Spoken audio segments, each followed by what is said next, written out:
And good evening, everybody. Sorry I'm a little late. And there we are. I'm having OBS problems tonight, so things are a little wonky. Good evening, everyone. This is the start of something new. I realized when I started the Sunday game, Dwarven Forge, we kind of dropped everybody in the middle of the story. And after thinking about it and talking with players and talking with friends, it's like, you know, I do kind of want another stream. Let's get another stream going here.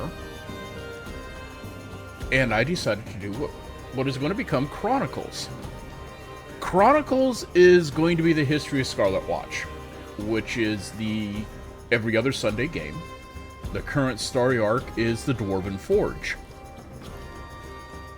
And there is a lot of history behind this campaign. I've been playing with this campaign for a very, very long time. And I thought, well, hey, why not? Let's go ahead and do history of Scarlet Watch, the world, the campaign, and the craziness behind it. And this is what Chronicles is going to be for the most part. Now once a month, I think we're going to talk, that's something I'm going to talk. We're going to talk games, period. All sorts of games. That'll be a once a month thing. I'm bringing in one of my players from the Dwarven Forge campaign. His name's Ford. He plays Grendal. Grendal Shadowforge. I've known Ford for an age, and I'm going to bring him in. Yeah. I'm going to bring him in on this as well. He actually knows the gaming industry much better than I do. I'm just kind of a player. He dabbles in it. He plays in it. But Ford's also here to kind of keep me on track because, hey, I can ramble. I can ramble with the best of them. And sorry, I'm still having OBS issues here. There it goes. That is weird. Fine. But we're going to start... Well, we're going to start the best place to start, the beginning. I have been running D&D games for, well, quite a few years. I was gifted the game in the 6th grade. And I was gifted the red box set, and then a year later, my brother sent me all his stuff, and that was AD&D. That was even before it was called First Edition. That was AD&D. And we did the typical teenage stuff. I ended up being the guy with the book, so I was the one that learned how to DM, and I ran games, and we did silly little adventures. Well, I did that through high school. And the early renditions of the realm, of the world, I leaned and I stole. I flat out stole heavily from books and novels. I just read practically everything I could get my hands on. And I stole from them. I worked with novels, with characters, with villains. But Scarlet Watch itself didn't really start gelling until after I graduated high school. And it started with an idea of a secluded vale, a secluded valley with an ancient city in it. And this city was a place for all races to come in, to work together, to have a spot to live together. It was a multinational, multi-race city. And it held a secret. It held an ancient secret. And I actually hand drew maps of this. Had some grand ideas. The original names were horrible. I won't even go over the original names. They were horrible. And eventually, the name Stone Sentinels come out. And it settled on Stone Sentinels. The first iteration of the game... Hey, Odin. The first iteration of the game was done in 2nd edition. And I had... This is back during the Satanic Panic.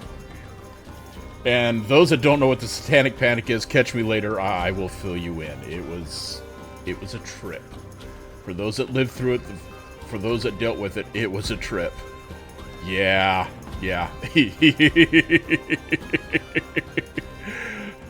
I lived in Southern California at the time, but it was such a small town. The town I lived in had 1 bar and 15 churches. Yeah, it was bad. And how I got players for that game was we had an on-screen bulletin board on the local access TV station. And you could submit a written ad on screen. And that is how that came about.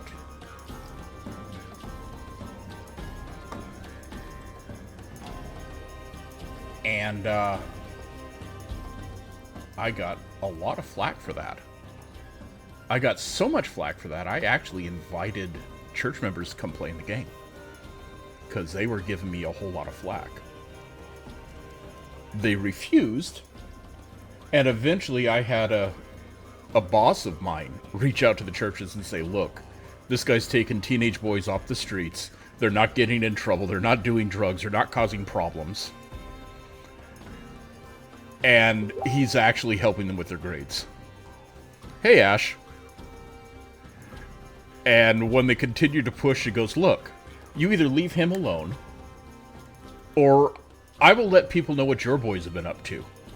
And mysteriously, all my problems with them stopped. It was hilarious.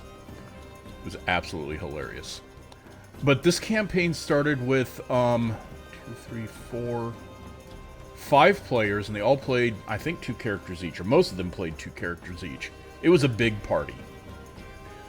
And like the current party, I started it off with nightmares. Unlike the current party, I used Nazgul to chase the players underground and find a way to trap the Nazgul. That's what I used. I don't use that ploy anymore. I use other ploys. But that's where it started. That was the craziness that started it. Inspirations for the campaign, Stephen R. Donaldson with the Chronicles of Thomas Covenant the Unbeliever, and Joel Rosenberg. Ford, do you remember Joel Rosenberg? A little bit, yeah. Series Guardians of the Flame. First book was Sleeping Dragon. And that was part of the inspiration. And once I'd read that series, it was like, no. Well, what's going on with this world is this little bastion, this little valley up in the northern reaches of the world that's incredibly protected because of where it's situated, is a safe haven. The rest of the world is embroiled in slavery, embroiled with other things going on, and it's not allowed up here. And that was the beginnings of this idea. That was the spark. And that's where it started. The 2nd edition game ran for about a year, maybe 2. No, I don't even think it ran 2 years. I think it ran about a year and a half. Then went on hiatus for years, mostly because I moved. And it started back up with a play by snail mail with a couple players. Yes, we actually played by snail mail. I still have some of the letters here. And that's where part of the history comes in. I've actually got written history about this world. Ford, next time you're out, I'll dig those out for you, because they're fun to read. Sounds good. And that's where some notable characters come from. I don't think the party has met most of them, but Kalindra Tall was actually a friend of mine. That was his character. And she was a historian. She was a mage and a historian for the area. And between the two of us, we wrote a lot of the history. We kind of pieced history together, bits and pieces, and he prompted me, did writing prompts for me, and I wrote chunks of the history. So the history of the Vale as it stands now. And this is stuff that the party knows. So there are no spoilers here for the party. I do have party members not only in voice with me, but also in the stream with me. Hi, guys.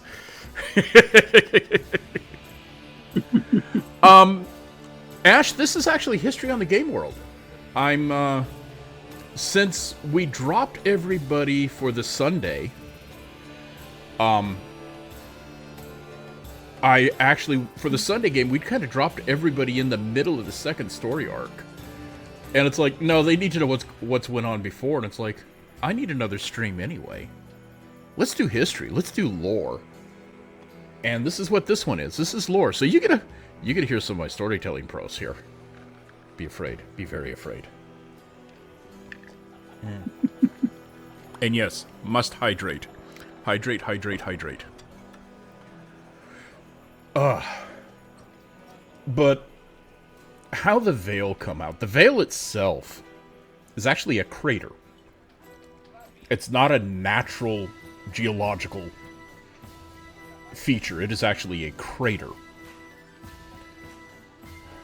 I'm sitting here going through my head. How much do my players actually know? Yes, yes, very much so. So at the end, okay, well, how do I want to phrase this? Screw it, here we go. The world itself was completely embroiled in a battle of power. A group of mages had made a pact with demon lords for the world. And there was a minority, a minor group of people. There wasn't a whole lot of people left. There was a group of people that was fighting for the world, fighting for the existence. And they banded together and set out beacons for help.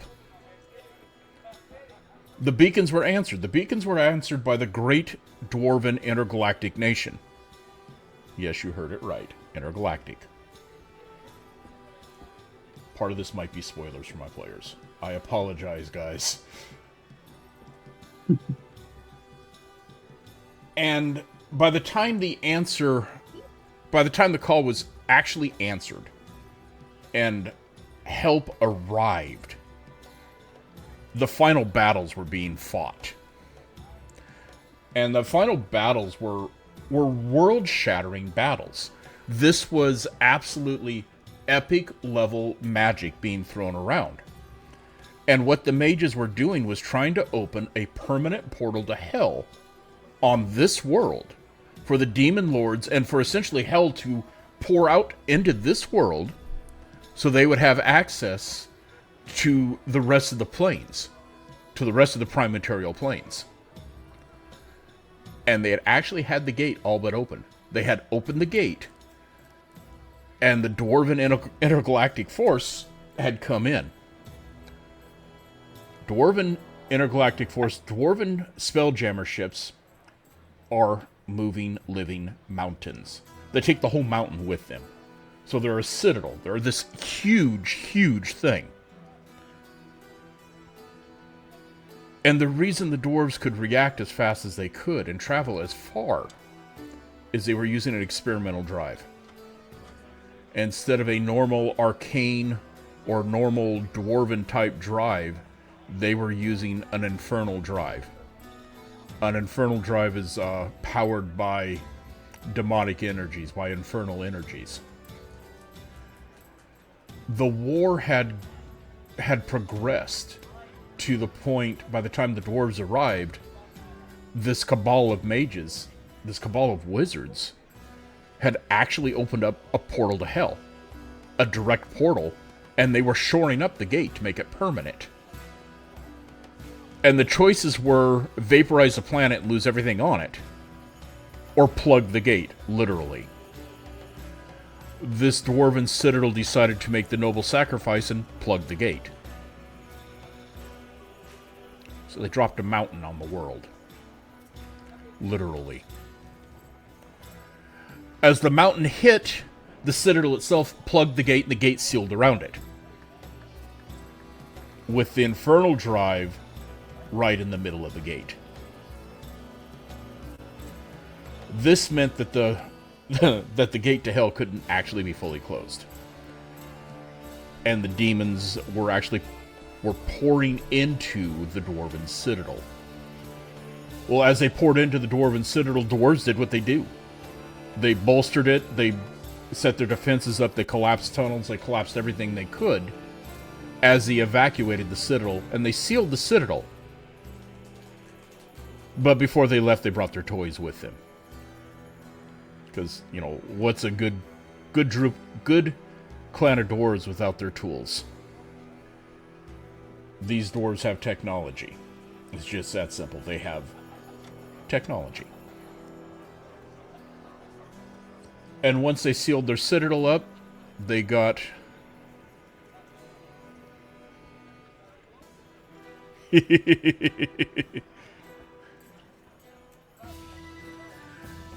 Once they got the citadel sealed, they went to meet with their new allies. Their new allies was a ragtag group of, well, it wasn't a small group, but it was a ragtag group of folks. There were elves, a full elven contingent, is actually most of the world's elves at that point. Halflings, scattering of humans, and a few other odd races. What was left out of this smoking ruin of a northern plain was now an absolute crater. And the only thing that saved everybody is as this mountain dropped in, the few mages that were left there, the Kabbalah mages that were left there, actually threw a bunch of protection magic up at the cost of part of their lives. They used soul gems, they used personal energy, they used magics that no longer are wielded in the world today. And that cushioned a little bit of the repercussions that happened. And then as the dwarves emerged from the ruins, they were using what tools they had to cool the earth, cool things down, and then see what they could do about shoring things up and start to correct the damage. Once the smoke and the dust cleared and the air cleared, which took about 2 months, they realized the top of the citadel was still there. It was ground level. Top of the citadel is a city. It was a small city. That's when the call for other people and other folks to come in and help revitalize this land went out. And it went out worldwide. Not everybody answered, obviously. Something as big as a dwarven citadel or a mountain hitting a planet actually has planet-wide repercussions. The planet itself was plunged into what we would call a nuclear winter. Major climate change, major repercussions throughout the planet. Chunks of civilizations fell. It went from a what we would consider a fairly modern civilization right back to the Dark Ages. And it was like this for a considerable amount of time. We're talking at least a century. It was like this long enough for the technology to be forgotten, because they had to live another way. So for my players, are there any questions yet? And Fizzy, yeah, that would be It would be interesting to do. I'm not sure if I want to do it, but it would be interesting to do. Fizzy piped up an early era game for my story in Starfinder would be fun. Yeah.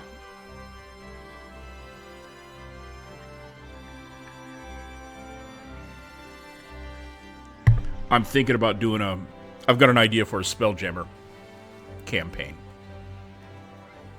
That might be the 4th campaign, I don't know. That's down the road, guys. That's way down the road, guys. I've got my hands full with what I've already got in my head. I've got my hands full.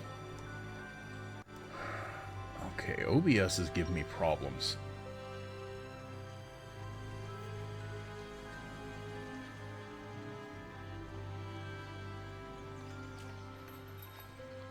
Yeah, there it is. Okay, now it's working right. It keeps showing, at least in my preview, Ford as just a black cube. It's like, no, we can't have that. Fizzy, I've actually got the original Starjammer rules, and they've got the rules for Infernal Drives and everything in it. And that's why, or not Starjammer, Spelljammer rules.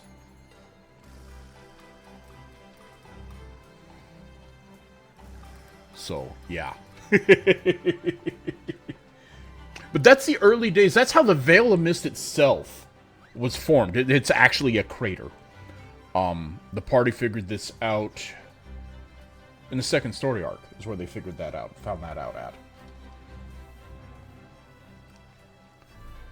And to give folks an idea, we started playing this campaign. I have the notes up because I was curious.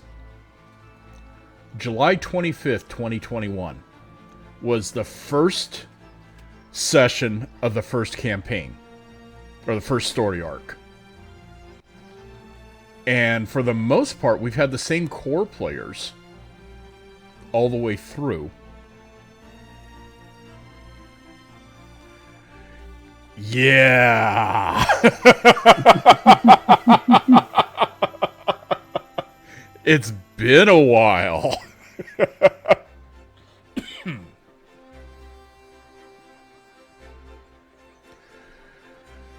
So how this campaign came to be, and how me running this campaign, during the pandemic, I had moved right as a pandemic hit. And I was bored and I was lonely. And I put out on my personal Facebook page, hey guys, if I run a D&D game based on my stories, and at the time I was a storyteller for Renaissance fairs, and I told a group of fantasy stories. And I put the note out, hey guys, if I were to run a D&D game based on my stories I tell, in the world based on my stories to tell, would there be any interest? Now, I had put this notice out like a year before and got nothing. Absolute crickets. That's what I was expecting, was crickets. What I got was an overwhelming, yes, when do we start? What is character generation like? Where are we going to play? How are we going to play? And then I had to figure out who was actually available. Out of the original group, I have 3 players left. Real life interfered with some didn't fit with the group, some severely clashed with the group. And some just didn't act like they wanted to play. What we've got now is an incredibly stable group of fairly like-minded people. Most of us improv actors. So sometimes the game can get wild and woolly.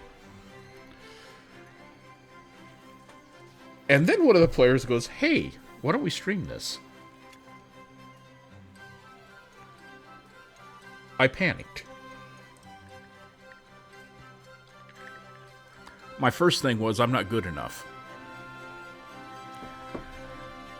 And I was convinced by my players, no, you're plenty good. And then my next thing was, well, we're not ready. We don't have the audio.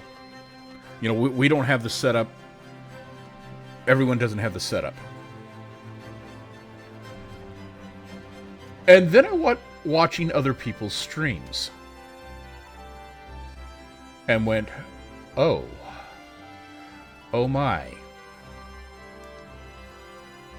I worked with my players, we got our audio a little bit cleaned up, and our audio was ready to go.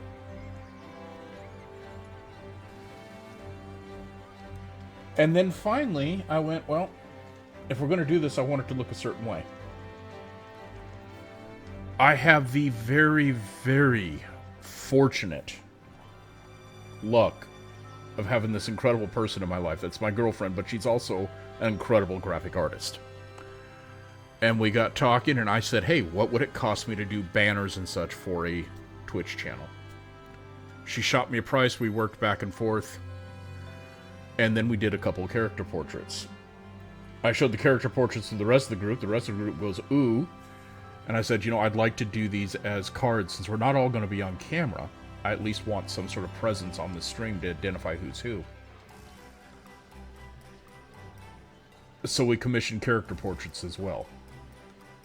And this is why my stream has these beautiful graphics, and it's all nicely branded, like, here, I will minimize this, to where you can see our icon, our logo. And then we launched, and I thought, okay, we'll have 2 or 3 people. Yeah, we won't discuss what happened there. But back to the game itself. Shush, guys. For those that are wondering, I am over halfway there to affiliate. I need 50 followers to be affiliate. I am currently at 28. My current goal is to hit 30. And I am at 28. And I think everybody in the channel right now is a current follower. But yeah,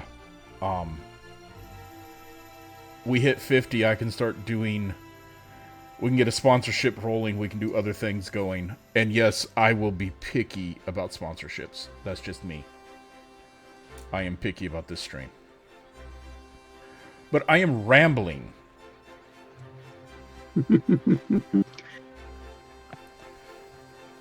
I am horribly rambling.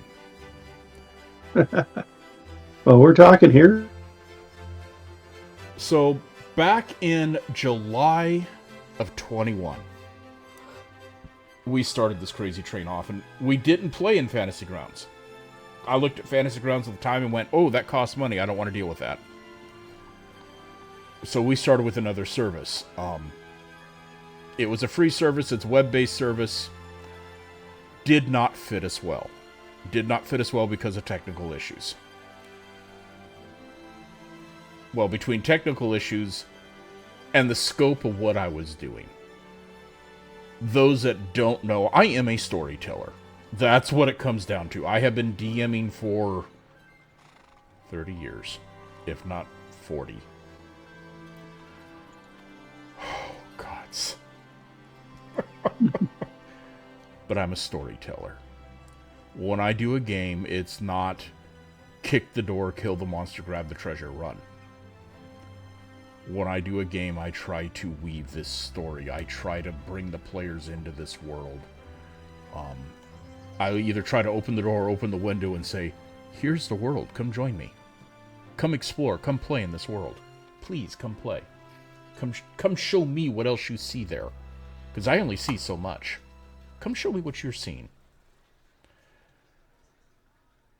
They did.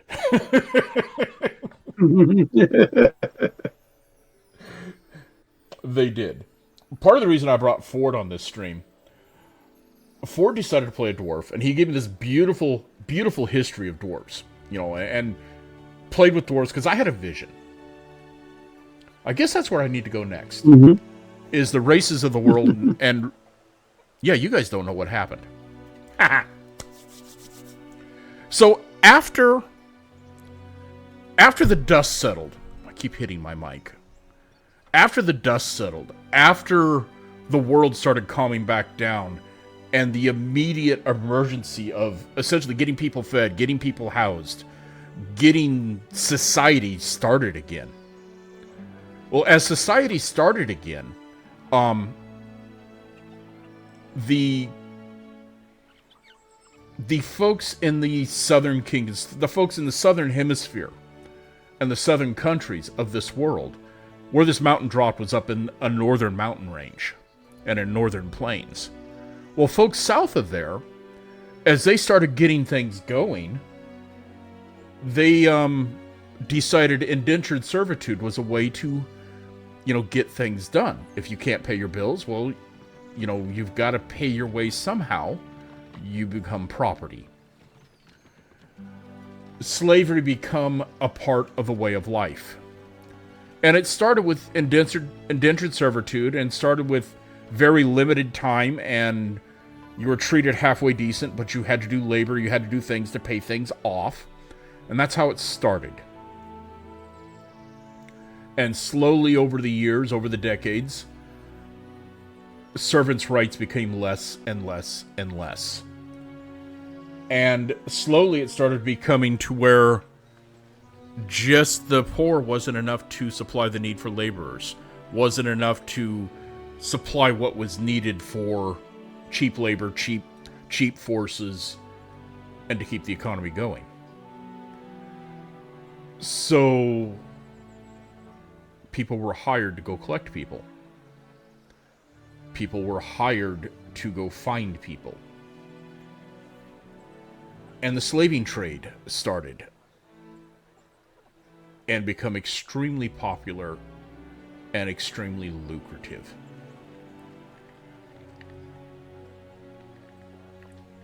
Now, as this started, guilds started to rise. Instead of unions, there was guilds. You wanted something done, you wanted something moved, you wanted something big to happen, you talked to the guilds. The guilds arranged everything. And the world started building back up from something that was an absolute disaster, a world-shattering disaster, up to more of a feudal city-state situation. As those grew, yes, governments come up, leaders come up, but behind it all was the guilds. The guilds ran everything from behind the scenes. And eventually the slavers' guilds, the slavers formed guilds, and those guilds had representatives in every other guild. And very slowly, the slavers' guild, that was a business, turned into a very powerful and very dangerous entity. As this gained power, as folks started losing more and more rights, this little vale, this man-made crater, started to gain notoriety. The dwarves weren't. The dwarves did not sit on their heels. They did not sit on their laurels. After the initial impact, their engineers came out in force. They set up 4 outposts, one on each compass point of this crater. They tamed griffins and hippogriffs to patrol the area. Each of these outposts were known as Ares. There were 4 of them. They were cut out. They weren't carved in the normal mining sense. They were actually cut out using tools. Using tools that could melt rock. These walls and floors are as smooth as glass. They put their technology in these Ares. They could talk to each other, and they could talk to what was left of the citadel. The next thing they did was shore up the only entrance that was into the vale. There was a mountain pass. When the citadel hit, it cracked this mountain and made a single pass in. It was in the southern mountain range. They called that pass Southgate. And dwarves did what dwarves do. They went in and they built a fortification there. As they built the fortification, they disguised it as the mountain. That is now known as Southgate Pass. The gates for Southgate are 25 feet tall and about 20 feet thick. The exterior looks like the face of the mountain. The interior is for another book reference for those of you that read a lot, they look like a dragon weir from Pern. They are smooth, they are well kept, and the interior of this is big enough to hold gardens. Yeah, I drew from a lot of places. This setting is drawn from a lot of places. But there are gardens. As are most settings. There are these and there are warrens. And yes, it's a D&D game. But all the houses there have modern conveniences. They have toilets, they have stoves. Now they're not our modern stoves. They do use coal-fired or pellet-fired stoves. But there is plumbing. Their lighting is set up on switches and glowstones, to where there is lighting throughout. And the gates are run with gears, counterweights, and hydropower. They use a lot of hydropower.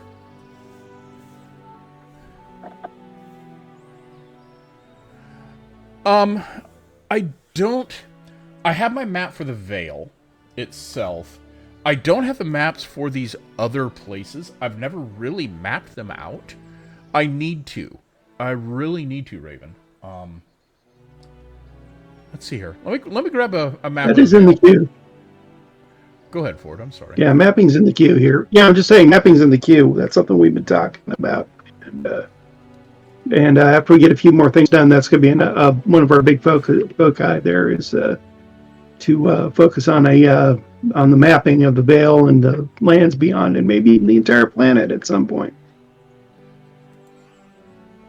But there are several of us on it, working on bits and pieces here and there, and so work in progress. So, back when I first ran this, and when I was doing the play by email, I had access to a program called Campaign Cartographer. I still have access to the program. I just haven't... Yeah! Please don't cringe too hard when you guys see this map as I bring it on up.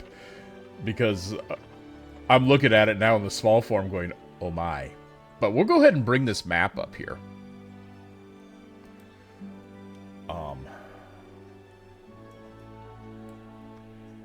And I will close that window and that window. And lock this map so you guys have a better idea what's going on here. This is the Vale of Mist.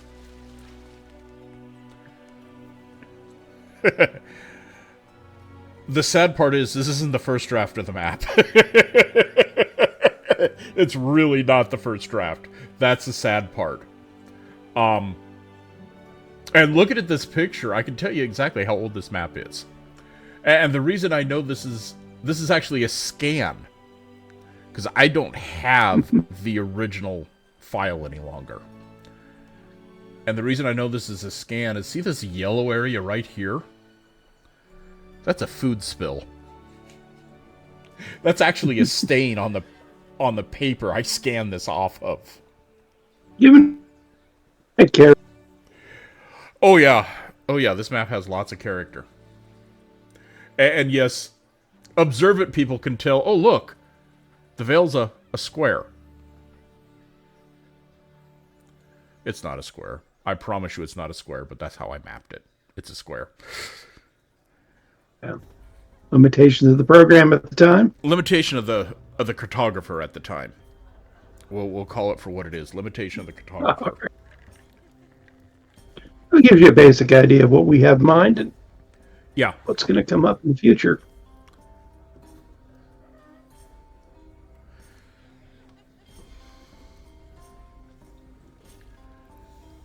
So we will... Yeah, I'm an hour. Well, not quite an hour in. Let's tour the map. Would you guys like a tour of the map? What do you think, Ford? Shall we tour the map, or shall I go... Yeah, since we already have it up, let's give a basic idea of where things are. kind of a sneak peek at what we're working on collectively. So we'll start down here. This is Southgate Pass. This is the only publicly known way into the Veil of Mist. It is heavily guarded. It is run exclusively by a clan of dwarves known as the Lost Clan. I will get into why they are known as the Lost Clan later, but remember that is run by the Lost Clan. No humans run any operations there, no halflings, no elves. It is a completely dwarven run operation. The other races are more than welcome there. They can open up shops there. They just cannot be part of the guard, and they cannot run any of the internal workings. That is dwarves being dwarves. And the dwarves of my world are especially persnickety about their technology and about their heritage. Yeah, they are. Ooh. I've come to a decision here. Do I go over the map, or do I explain the differences in the races? Well, let's just keep it to the map right now. We can go into. Well, we got plenty of time to go into other things, Yeah. later on. See, this is why I have you here. Can't let out everything in one go here. We got to give it time. We got to keep on coming up with new stuff every time we do this. Talking about. And this is why I have you here, is keep me on track. Yes. let's focus in on the map for now, and then another time we can talk about the races more in depth and how they how they're unique to this world, because definitely dwarves, elves, Ganassi, all these, while they're typical D&D races that people are familiar with, they have a specific sort of uniqueness to them here, and I think that'd be best for another show. But let's talk about the Veil here, since we got the map up, and since we have the map up, let's take a tour of the ideas. Veil. And part of this is going to be news to the players, because I haven't gone over the Veil with the players. I really haven't. I've kind of glossed it over, but I haven't really gone over the Veil with the players. So from Southgate, and this city right here in the middle, this is Stone Sentinels. From Southgate to Stone Sentinels, it's a 6-day travel. 6-day on horseback, which would make it about 9 to 10 days on foot, somewhere around there. And that is from Southgate to Stone Sentinels. As you come out of Southgate, you actually descend in altitude. Because, again, this is a crater, so it's a big bowl. So you come out of the mountain past the Southgate, and you come out, and the first thing you run into, and I'm actually going to zoom in on this because, well, I can. Oh, look, more stains. Let's not zoom in so far. The first thing you come into is the ruins of a village. It is stone ruins. There's not a lot there. And it's something the dwarves don't talk about. And if they don't talk about it, good luck finding information about it. But yeah, there is a set of ruins there, and that is about a day's walk outside of Southgate. And as you come into the valley, you start to come into open farmland. The ground here is incredibly fertile because, well, we dropped a mountain and we stirred everything up. So we have some incredibly fertile ground here. And you come into the first town, and actually this is an unnamed village. I might have had a name for it at one point in time. I currently don't. Or if I do, the notes are elsewhere.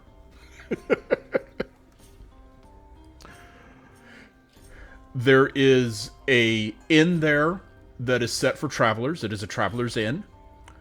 There is a general type store there. It is a farming village.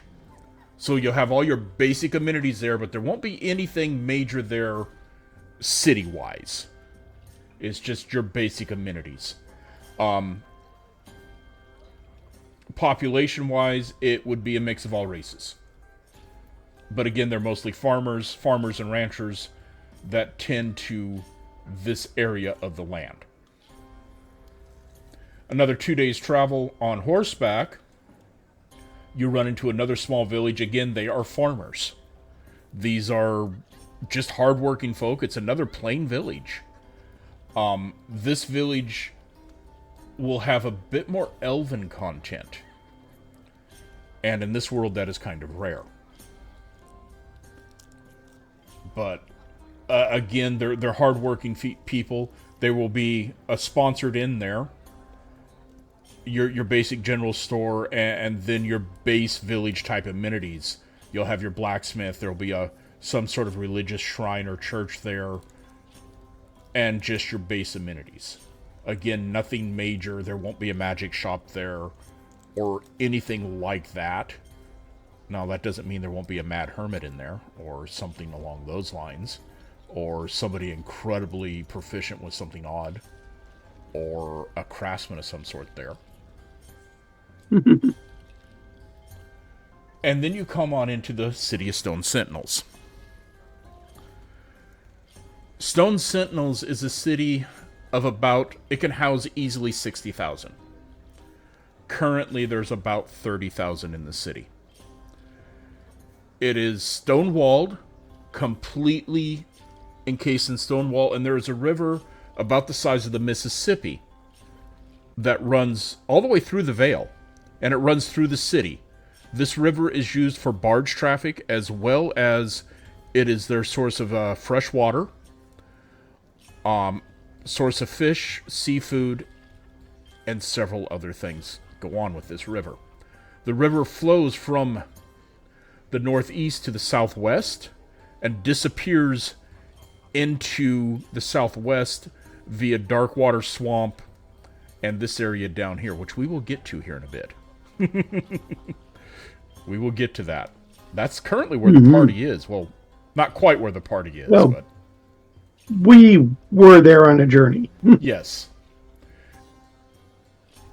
And how Stone Sentinels got its name, is there are 5 monoliths in the city. 4 of them are a little shorter than the Washington Monument, and the 5th one is about that size, if not a little taller. They are all made of black obsidian, with on 4 of them with no apparent doors or windows. These are at the compass points of the city, and the 5th one is in the middle of the city. Now, the 5th one does have a door, but it's all the way up at the top.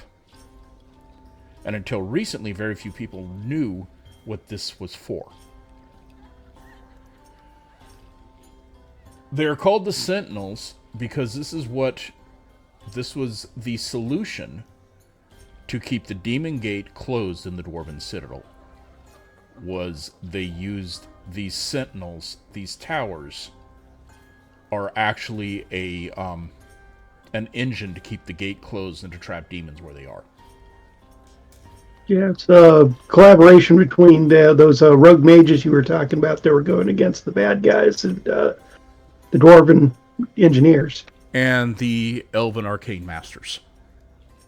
The elves, yes, don't forget the elves on the arcane end of things. Yeah. Yes. Yeah, we cannot forget the elves, even though I've kind of glossed over them. We cannot forget the elves. We will get into the elven contribution here in a bit. Yeah. But a lot of contributions went to shoring it up, but that's another tale for another time, I'm sure. Oh, yeah. And I think just as quickly as I'm going off course and rambling, we're going to have to do outlines.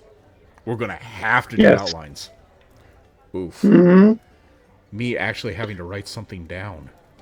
Oof. There you go.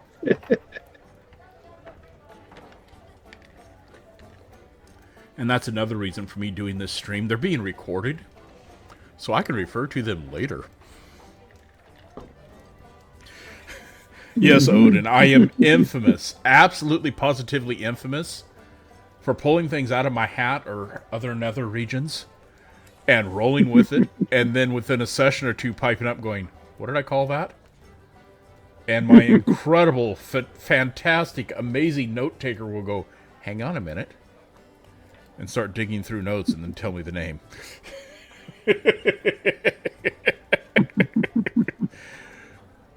Yeah. And if my note taker forgets the name, we make up a new name and then we write it down. But my note taker has gotten pretty good at asking me, what was that name again? And I'm getting better and better of typing it out and handing it to them. Because, yes. But back to Stone Sentinels. Stone Sentinels is a capital city. Yeah, because I will say a name and I will mispronounce it. I will butcher. Oh, I can butcher a name with the best of them. I really can.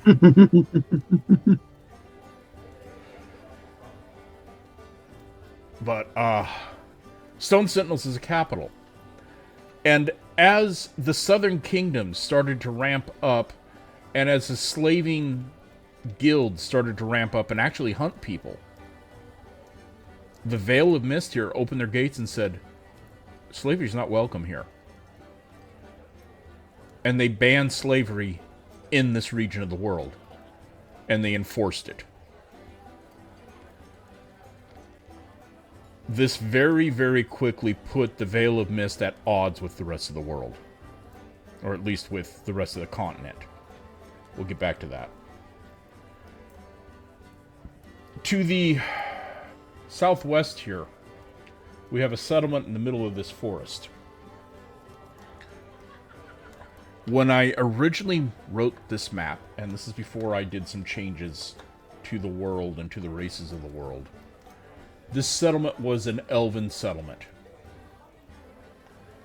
I think it is still primarily an elven settlement. It's one of the few in the world. It is tucked into the forest. It is elven, but there is also a group of woodsmen there, group of lumberjacks and such there. This is where wood and such for the Veil is cultivated, is logged, is cultivated, is brought in, is from these forests right along here. This particular town is a medium-sized town, but it is not on the forest floor, it is literally up in the trees. The trees in that part of the forest are about the size of the redwoods. This is not a small forest. This is an old forest. It was originally planted right after the impact, and then a group of elven druids come in and whispered to all the seeds. And yes, that is new lore for my players. And that is how that forest was formed. And there is a combination of old hardwoods and softwoods throughout that forest. So you have evergreens mixed in with your seasonal trees as well. Not pictured on the map in this mountain. Oh, there it is, right? Wow. That's not quite it. Along this mountain range here is what's left of one of the Aeries. Southgate Pass is actually an area as well. That is one of the 4 strongholds that the dwarves put in. Those remains have yet to be found. The river, as I said, is a highway. They use it to bring goods up and down the river, bring news up and down the river, and bring people up and down the river. Very much like the Mississippi. There are barges. I hadn't thought about it, but I imagine there are paddle wheel boats that go up and down this river.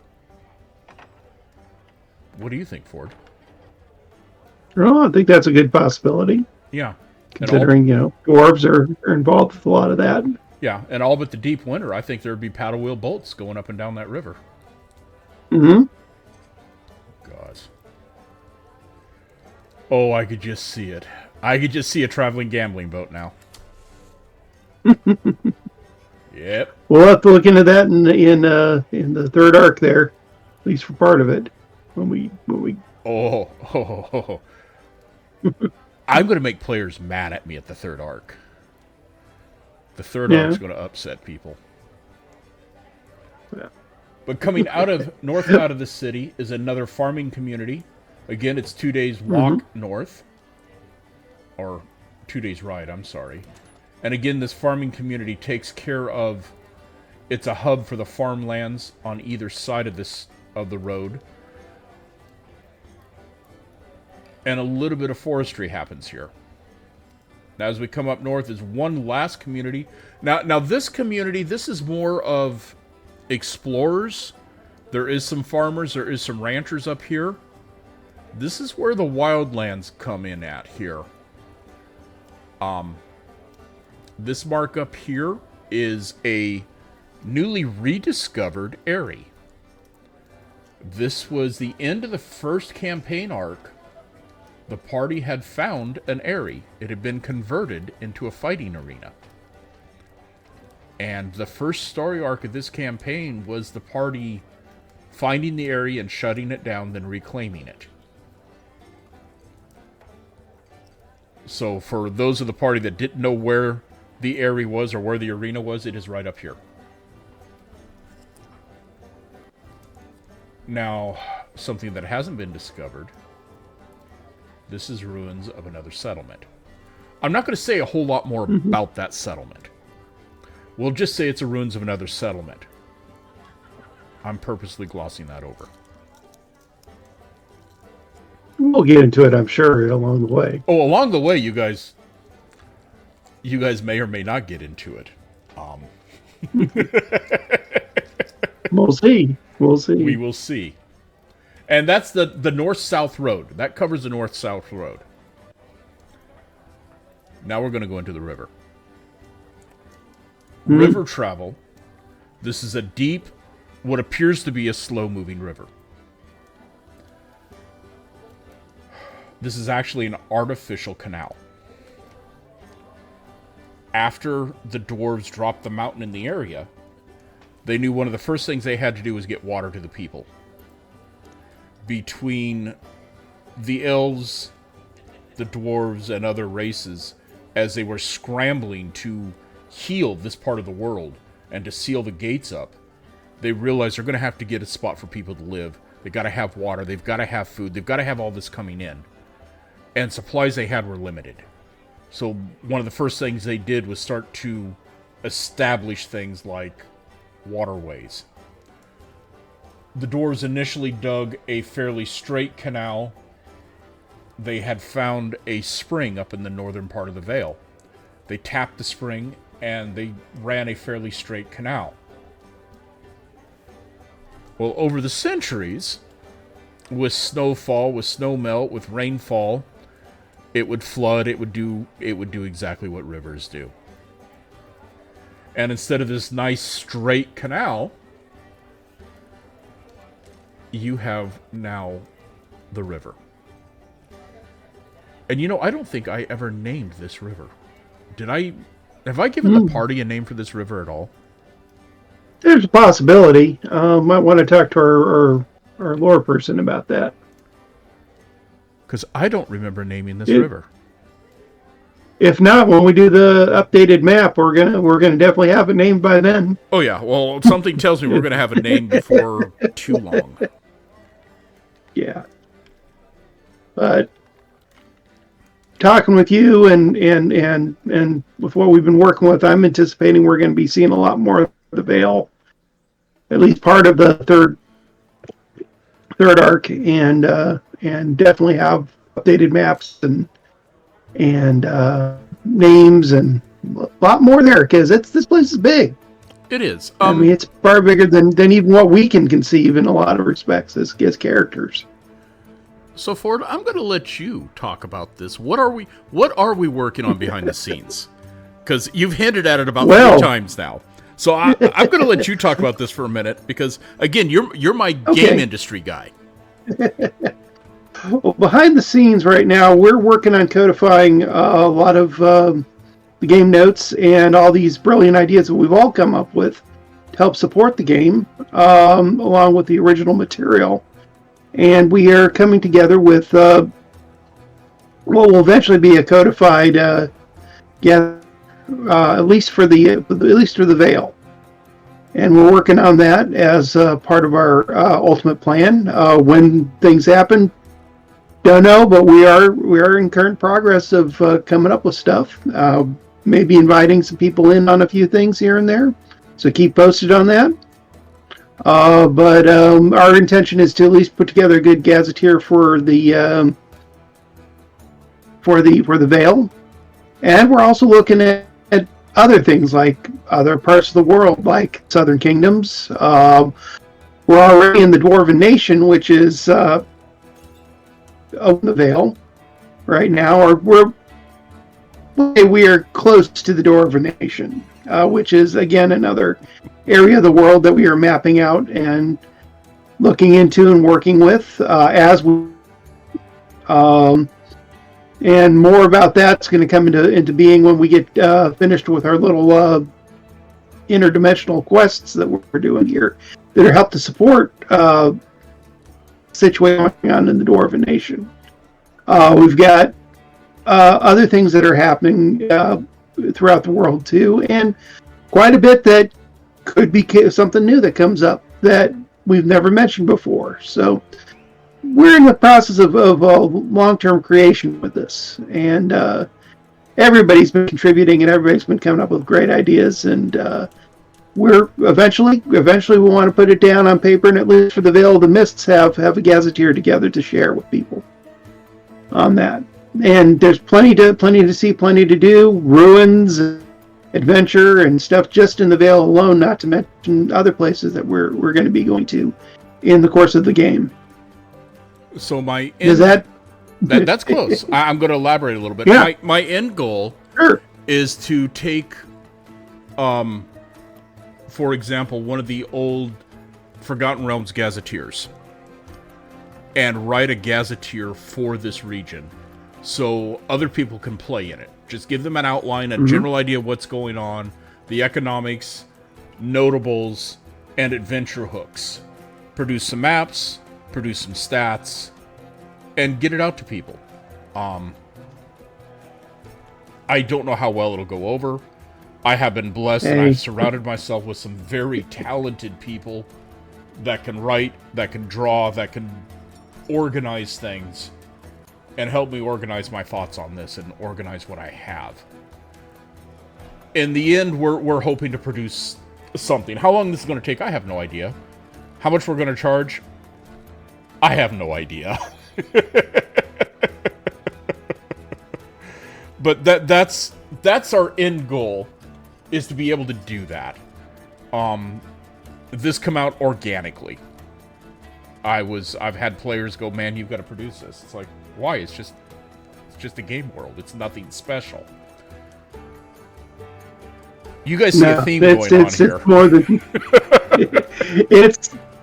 it's more than that. We got ourselves a good, nice place to have fun, and a lot more to work with. I mean, just looking at this map here, I mean, you might think it's a small space, but we got a lot of space in there. That's just basic highlights, and we're all agreeing that we got a great, almost continent-wide setting here that we can play around with.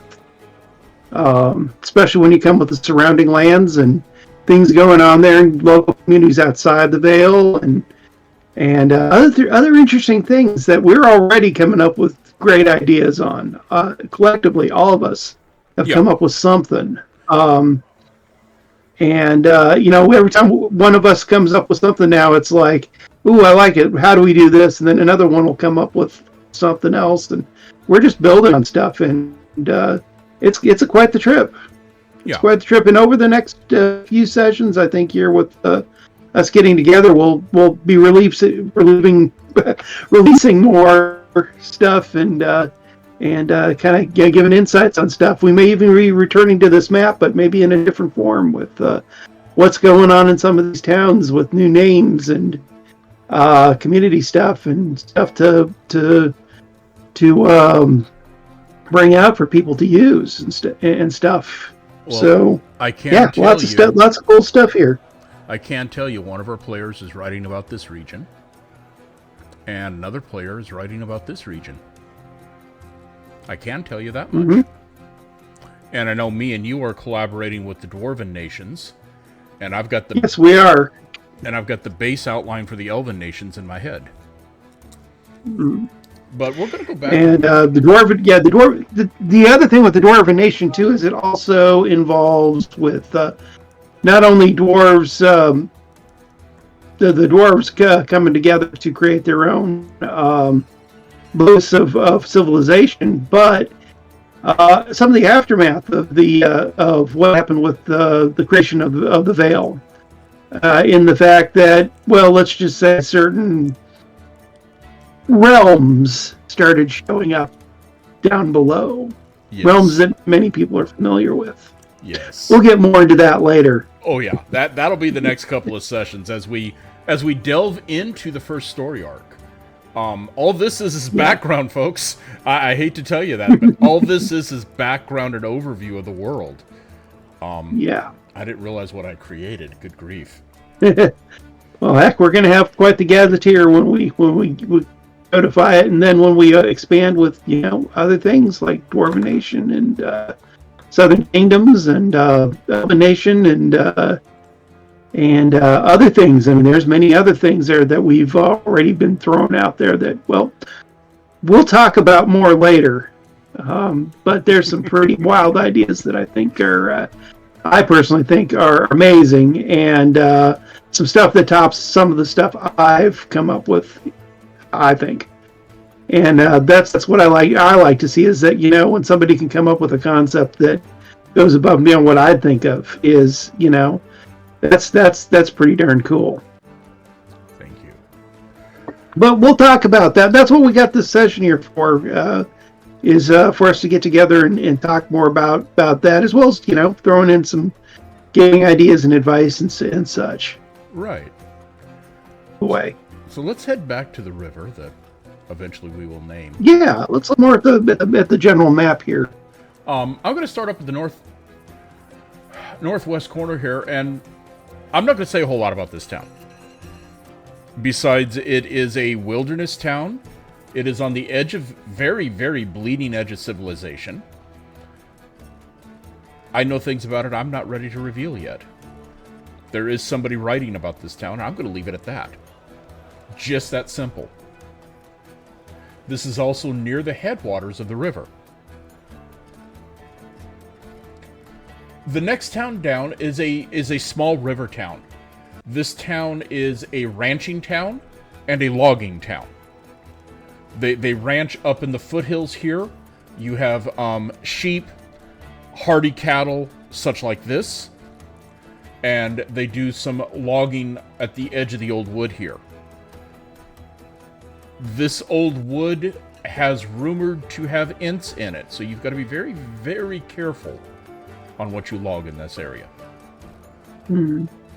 In between the mountain range and the forest here is the remnants of a battle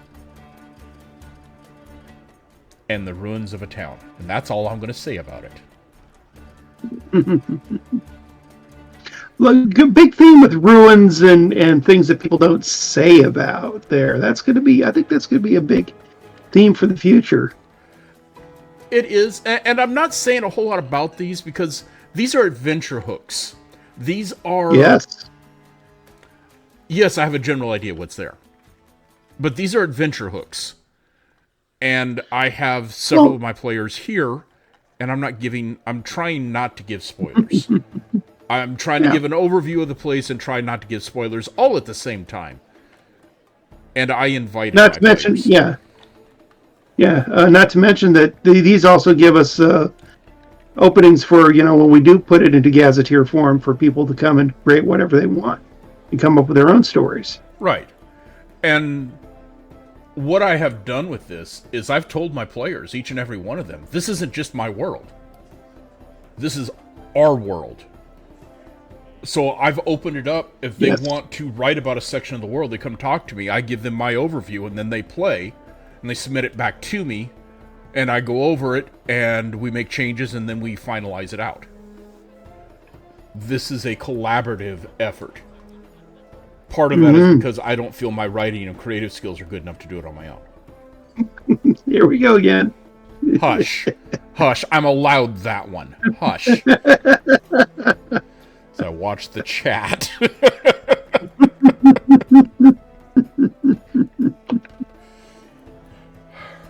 The next town down is Wide Turn. Wide Turn is a wide bend in the river. This is a commerce, very large town, just about a small city. This is river commerce. You have... yeah, I agree, Fizzy. It runs strong. You have ranching commerce, you have farming commerce, you have logging commerce. This is also where the passenger riverboats disembark at. You have the smaller boats that go further up the river here, and you have barges that go further up the river for cargo.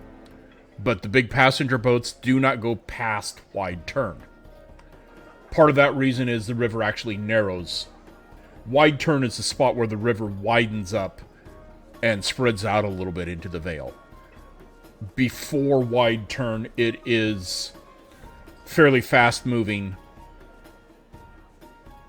mountain river. Essentially, is the best way to describe it. I know there's better words for it.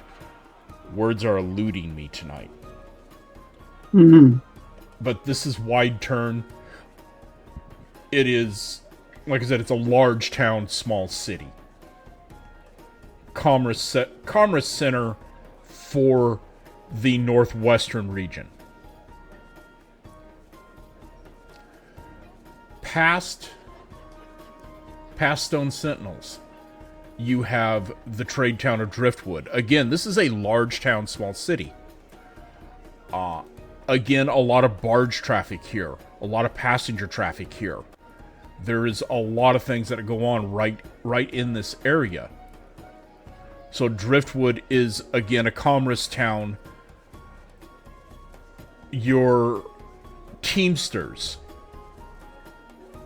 your river folk, a lot of them are based here out of Driftwood and not actually Stone Sentinels. They are based out of Driftwood, and they come up and down the river from there. Driftwood is also, if you're going to float logs up the river, Driftwood is the spot where they're put into the river to be barged up the river. It is easier to get them to Driftwood than it is to get them through the gates of Stone Sentinels, believe it or not. It's easier to bring lumber and such that is not processed up through the river gates versus up through the other gates of Stone Sentinels.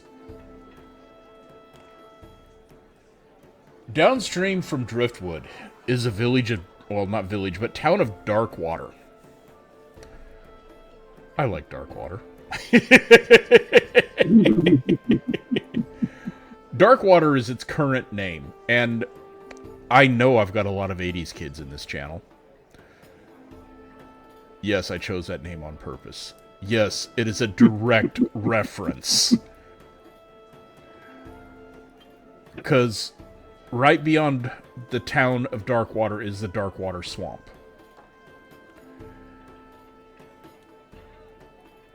It has been called Darkwater for only the last 100 years. About 100 years ago, the river water started to turn black here. And then it started getting aggressive. And when I talk aggressive, I'm talking this black, inky tar started bringing up tentacles. Would attack small boats, would attack swimmers, would attack wildlife, and pull them under. And you wouldn't see them again.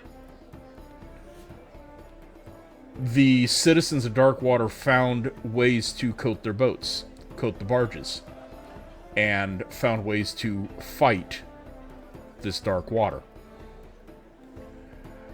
The town of Darkwater also has a contingent of dwarves. There is a dwarven contingent here. They run shipping up to Driftwood and sometimes all the way up to Stone Sentinels. At one point in time, this was an engineering station as well for Darkwater Swamp. Darkwater Swamp, until very, very recently, well, no, it still is the lair of a black dragon and its offspring. Our current party found this out the hard way. We did. We did. They fought this dragon. They made it run away.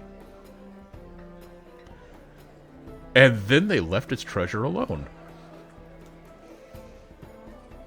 It was there for the taking. But the DM is an evil person. Well, and we were not in a position to go looting. Yeah. Well, it was between that and there was that odd glow. Yeah, we were... And we also had a mission to take care of, and we were going to figure out the dragons later, after the said mission. Yeah. Another topic for a future stream is mimics in my world. Mimics are interesting. That will be a further topic for lore here, definitely.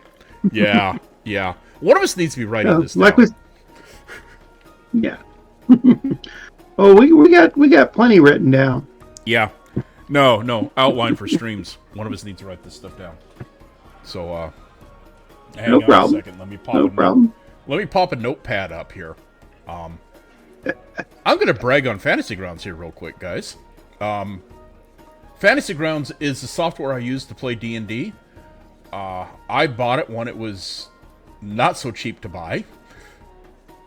And I bought a license to where I could host it for other players, to where my players didn't have to buy it. They can run it off the demo version. And they still do.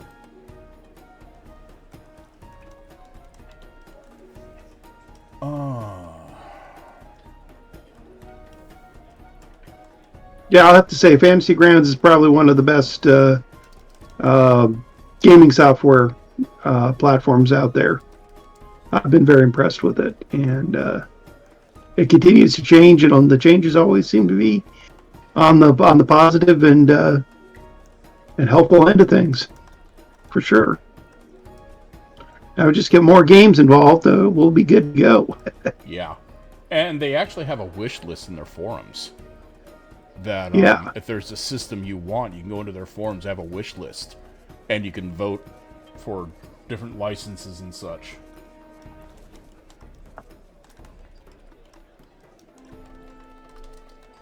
Yeah, I like that they cover a lot of the Free League stuff there.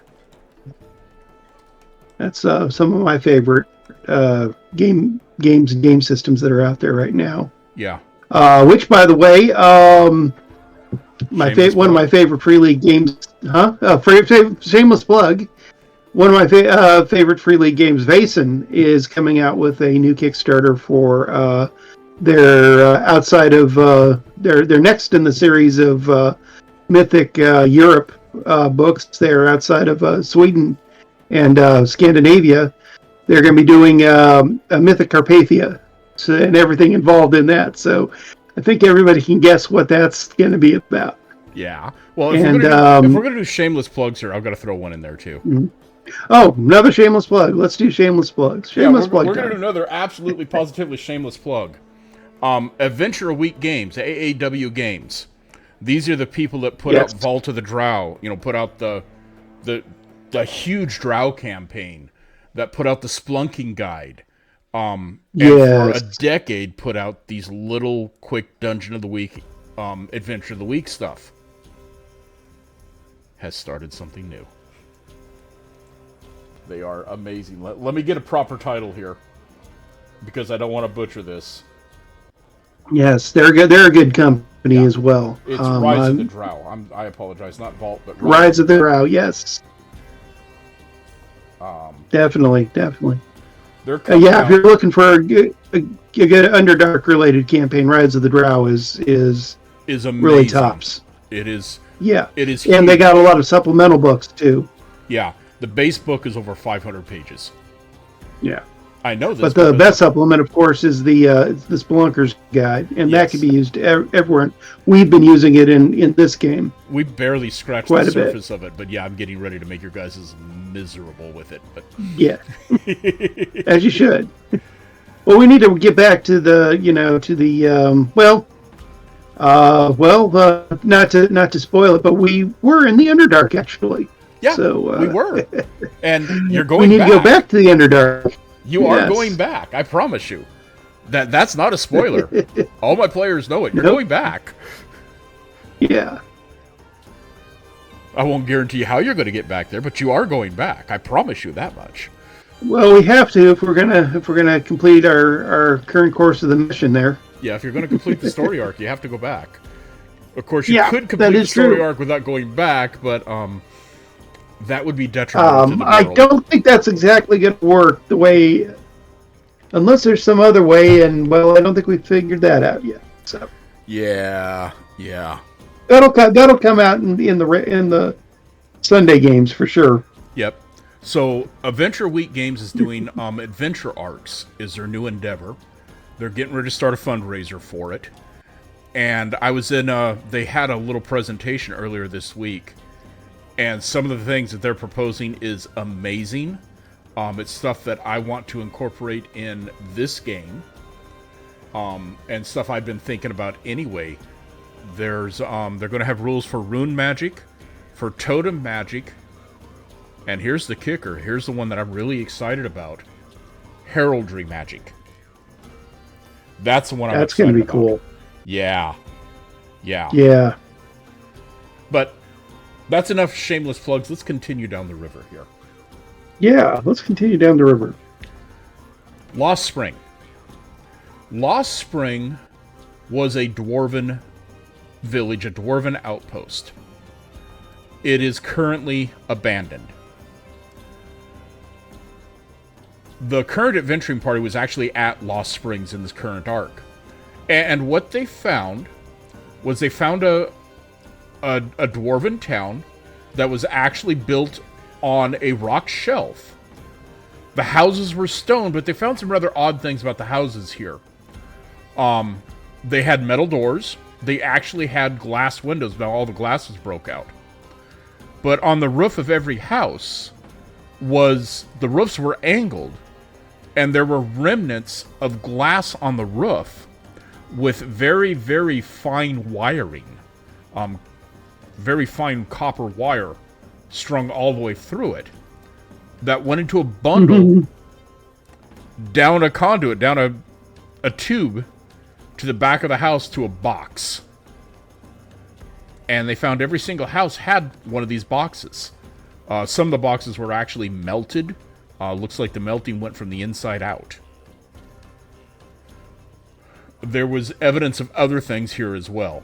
The party did not stay long here, primarily because they had pissed off a dragon and it went to get reinforcements. I know how to make parties run. What can I say? Yeah. We didn't stay too long, but my character did find a lot of interesting stuff and made a lot of notes. And kind of came to the conclusion, looking around, that this was one of the first outposts put out in the Vale when they were shoring things up and getting things secured after the aftermath. Yes. And made notes on all the weird and unusual engineering that was here, which continued as we explored the area some more, because there was more to Lost Springs than the town above. Right. So, after the party left Lost Springs, if you continue south here, you realize the river goes into the mountain. And that's a little bit of a misnomer, because the river actually doesn't go into the mountain. South of Lost Spring here, the river actually flows into a pit. And it looks like a cave system. So here's the big secret about the Vale. The river itself is actually pumped out of the Vale. It goes down into this pit to a big pump room. And that pump room supplies all the fresh water for stone sentinels, for driftwood, for dark water, for wide turn, as well as Southgate Pass. At one point in time, it also provided water for all 4 areas, for the other 3 areas, when they were operational. Currently, it only provides water for Southgate, Darkwater, Driftwood, Stone Sentinels itself, and Wide Turn. All the other pumping stations are down in disrepair. And the technology's been lost, currently. Well, the party was investigating Darkwater. They was investigating things in the river that was happening. And that's when they discovered this pump room. We will discuss that as we discuss the story arcs. Yeah, we'll get more into the pump room and what we did there later on. But the water is actually pumped through the mountains and comes out on the other side of the mountain range. It comes out at the top of a cliff. And it's just pumped out, and it's this huge waterfall that cascades down like a 400-foot tall cliff and goes on into the rest of the continent. And it's all pumped there. But that's the geography of the Vale. Now, over here on the east, right here, that is remnants of another area. Archaeologists from Stone Sentinels and the city of College there, or the city of the College of Magic. I'm getting ahead of myself again. Has actually set up digs here, and they're just now figuring out what was there. And they are getting help from the Lost Tribe of Dwarves and from the Eyrie, from the Northern Eyrie. While we're on this side of the map, again, very faintly, you can see some ruins up here. Again, I'm not going to discuss those ruins. There is something there. I'm not going to discuss those ruins. And that is the Vale of Mist in a nutshell. And we'll be revisiting the Vale on and off as we talk about lore and background and new developments we come up with and old developments that come out of old notes as well. Yes. There was one other side effect of dropping the Citadel here and dropping the Citadel itself and dropping it into a direct portal to hell. Is when it hit, there was enough arcane energy. It actually blended with the area. And in the mornings here, there is a mist that rolls over the whole Vale. This mist actually prevents some scrying magic and some location magic. It actually prevents it from working very well from outside the Vale to inside the Vale. The true cause of this, no one has said. No one has said that they've investigated it. But that is one of the side effects.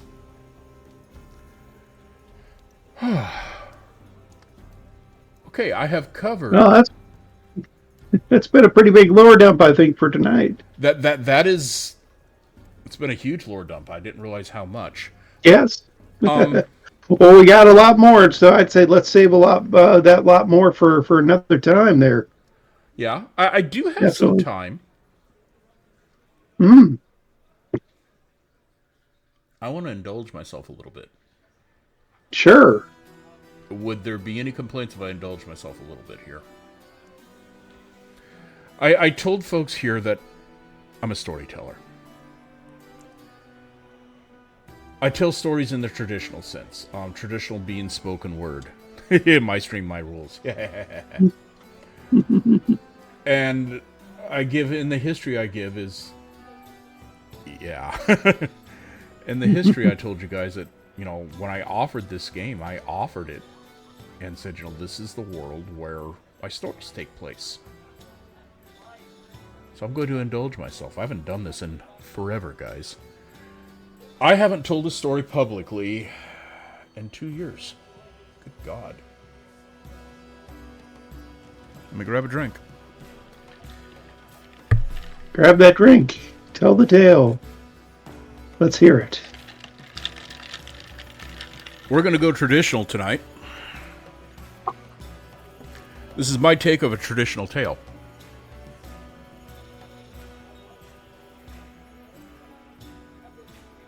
It was a warm spring day. And I was out wandering the forest paths and wandering the paths. And I come across the clearing. And in this clearing was an old man. And he was sitting on a keystone of an old building. And as he sat there, he was twirling something between his fingers and muttering to himself.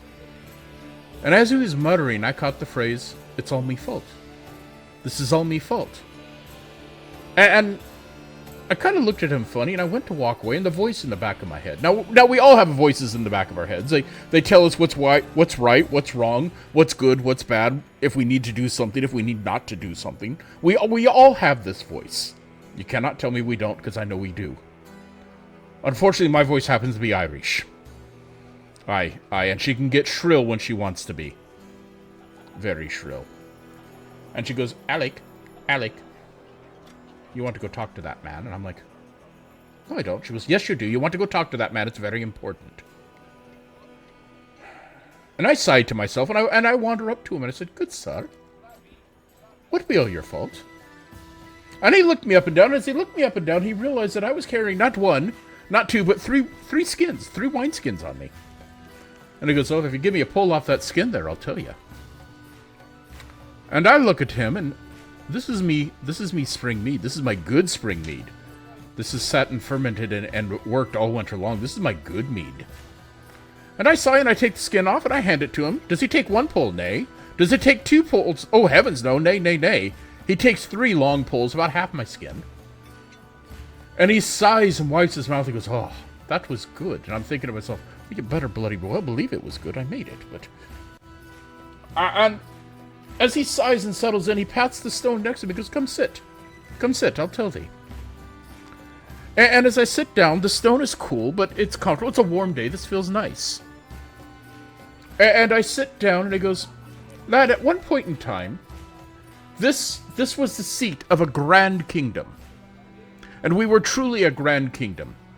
Our people were well loved. They were listened to. Our crops grew aplenty. Our animals grew strong and aplenty. And taxes were low. We were a grand kingdom. And we were such a grand kingdom, everyone wanted to be like us. Everyone wanted to be us. And, well, alas, with any grand thing, other people coveted what we had. And they tried their best to copy us, tried their best to gain what they had, and a neighboring kingdom tried and failed, and eventually they decided, well, if we can't copy them, we'll just conquer them and get what they have that way. And war was declared. And the war was long and hard fought. The war was ugly. And on the eve of the final battle, a knight came up to a farrier. Now, I know most of you know what a farrier is here, because most of you are very well versed in this. But a farrier is somebody that deals in horse goods, horseshoes, tacked, and such. And a knight come up to the farrier needing his horse shod. And as he comes up, the apprentice, the young stable lad there, turned the knight away. He said, nay, I cannot help thee. He goes, but I need my horse shod for the battle in the morning. And the lad goes, that is not my problem. I'm out of nail. I cannot help you. I'm out of nail. Go away. And the knight sighed, because this was the last farrier open. This was the last blacksmith. And he sighed and he turned away. So for the want of a nail, the horse was not shod. For the want of a shoe, the horse did not ride. For the want of the horse, the knight did not ride. For the want of a knight, the unit did not ride. For want of the unit, the battle failed. The battle was lost. For the loss of a battle, the campaign was lost. For the loss of the campaign, the war was lost. And alas, for the loss of the war, the kingdom fell. And I looked at him and I said, well, good sir, I know this tale. This is a teaching tale. I've used it many a time. It says the smallest of actions can have the grandest of repercussions. But what does this have to do with you? And that is when he stopped twirling the item between his fingers. And as he stopped, I saw what it was. It was a nail. And he looked at me. He goes, good sir, good traveler. I was the lad that did not want to go get a nail, did not want to go make another nail. So this is all me fault. And I looked at him for a moment. And I said, good sir, are the people still here? He goes, aye, most of them. If not the people, their children. I go, aye. Are the crops still here? He goes, well, aye, we still go good crops. I go, and the animals? He goes, well, yeah, aye. I go, are they all still good? He goes, aye. I go, then tell me, good sir, what did you truly lose? But some buildings and some lines on the map. What did you truly lose? And he looked at me, he kind of smiled crookedly. And he goes, oh, you know, lad, you have a point there. He goes, but let me tell you more about this grand kingdom. And I went ahead and handed him one of my skins. I said, please do. And we spent the rest of that evening and well into the wee hours of the morn, and all 3 skins, as he told me more about this grand kingdom. But that, good folks, is stories for another day and another time. That, folks, is my take of Want for a Nail. It has been forever since I've told that. Thank you for letting me indulge.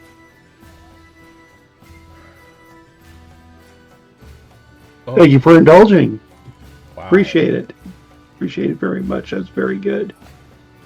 It's been a while since I've told that. Hey? And yes,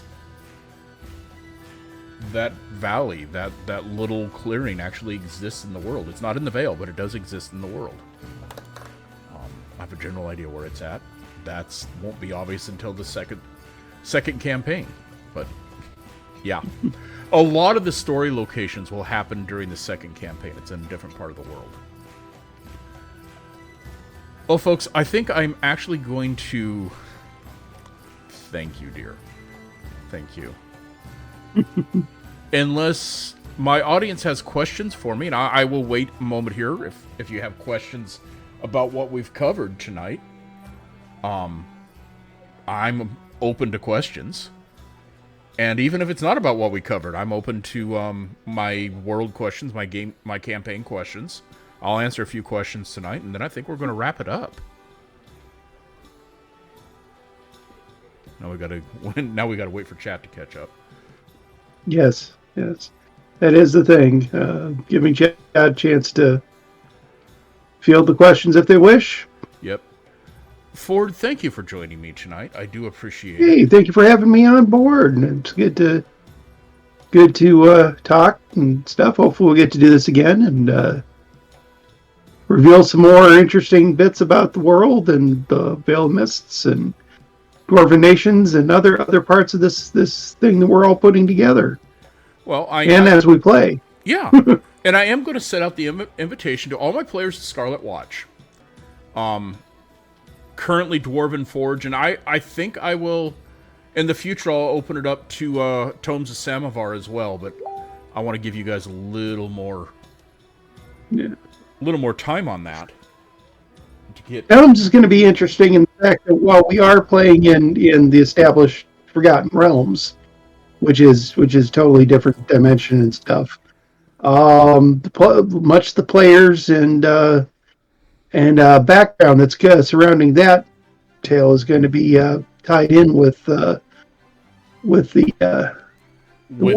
greater realm. World here. Yeah, with this greater world. Yeah, I'm currently calling the realm, but I discovered that name's taken, so eventually we will have a name. Yes. And something I was reminded to do is to do shameless plugs.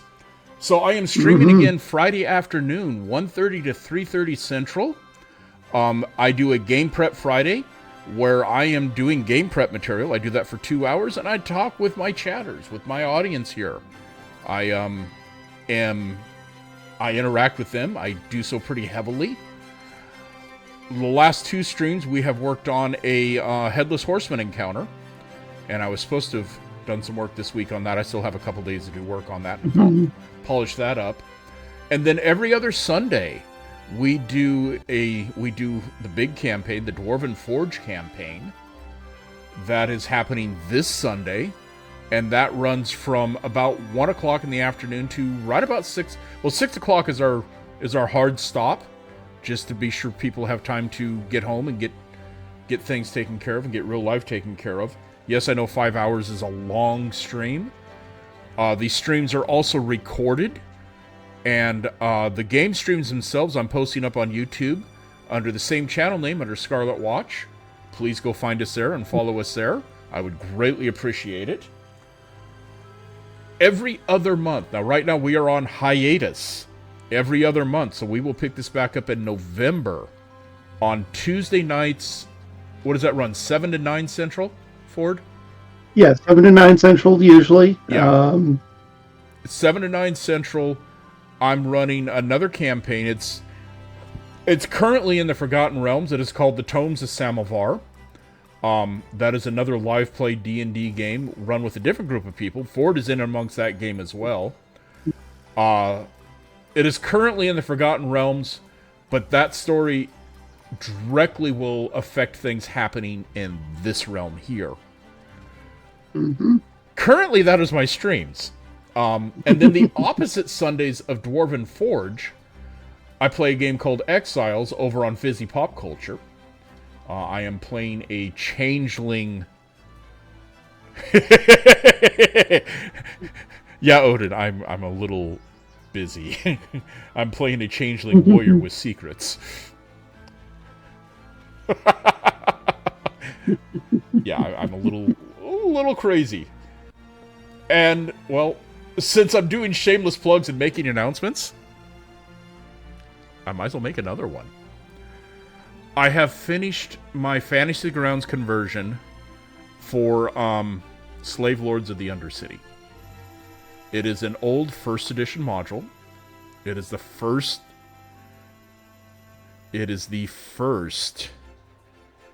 module in the A series, and these were modules written for conventions. I found conversions from 1st edition to 5th edition. I took those conversions, I plugged them into Fantasy Grounds, and I am ready to run them, so I am going to start gathering players. I'm looking at running this either Wednesday or Thursday nights. Probably, since I'm doing this Wednesday, it'll probably be Thursday. I'm figuring 2 to 4 sessions, and that'll be it. I'm not sure the frequency of that, but I am gathering players for that. I will need a minimum of 4, and probably need about 6. Because this is a 1st edition module. It is not friendly. It is really not friendly. And here's the final twist on that. I took the original characters from the convention, and I converted them to 5th edition. So it'll be pre-generated characters on top of that.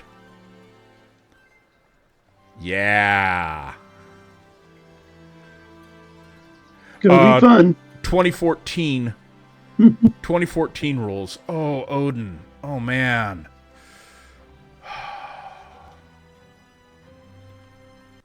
I'd say how Tuesday's looking, but I'm playing on Tuesdays. I'm doing this stream on Wednesday. How's Monday looking, guys?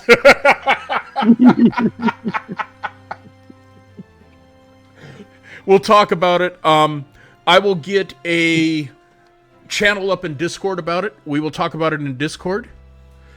And we will try to figure out a date, get things going on.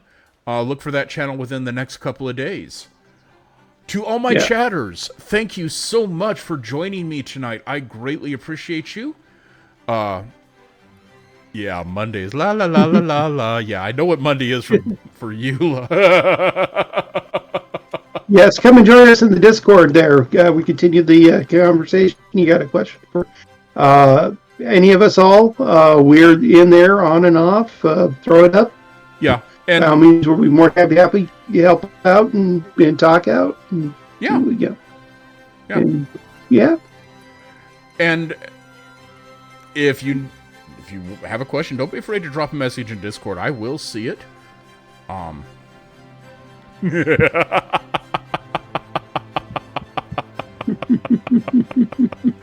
It could be worse. I could get other songs stuck in people's head.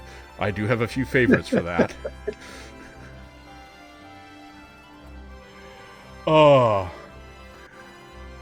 Odin, thank you for joining us. Thank you for moderating. I do greatly appreciate what you do. Raven, thank you for all the beautiful art. I really appreciate all the beautiful art you've done for us. Looking forward to some of the other things that are coming down the pipe. My friend, I think that's it. So let's see if we can find somebody to raid. Shall we see if we can find somebody? Yeah, let's find somebody cool. Yeah, let me see here if there's anybody here we can raid. Okay, well, I'm going to hit my raid. I'd like to try and raid. Yeah, I'd like to try and raid someone I know personally, but that's also up to you. This is your show after all. Do you have somebody? Let me have a look here. Yeah, if you have somebody, we'll raid somebody you know. Because, yeah. Okay. Let's see here. Let me have a look. What we got going here?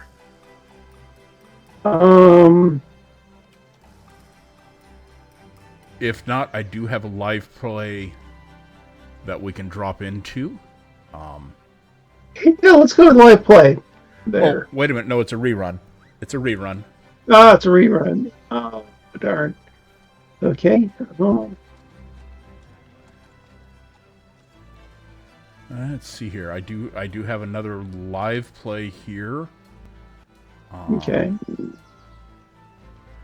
Or we can just wrap up and not. No, I'd rather. World Building Wednesday. Here we go. Here we go. That sounds good. Yeah, they work at Foundry, which is another VTT. But yeah, let's go ahead and drop in. It's the Crown DM. Let's go ahead. It's their streamer anniversary. Let's raid them. Sure. We're going to jump in. They've got 50 viewers, so we're going to drop into their raid here. All right. Sounds good. So. Well, have a good evening, everybody. Take care.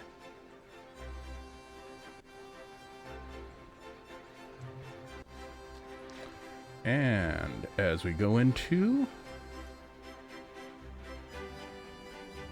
raiding now. What they're actually called, because there's a full name for them. They basically cut off their connection to that because they believe in, individualism, and they don't want to be a part of a society wherein my thoughts can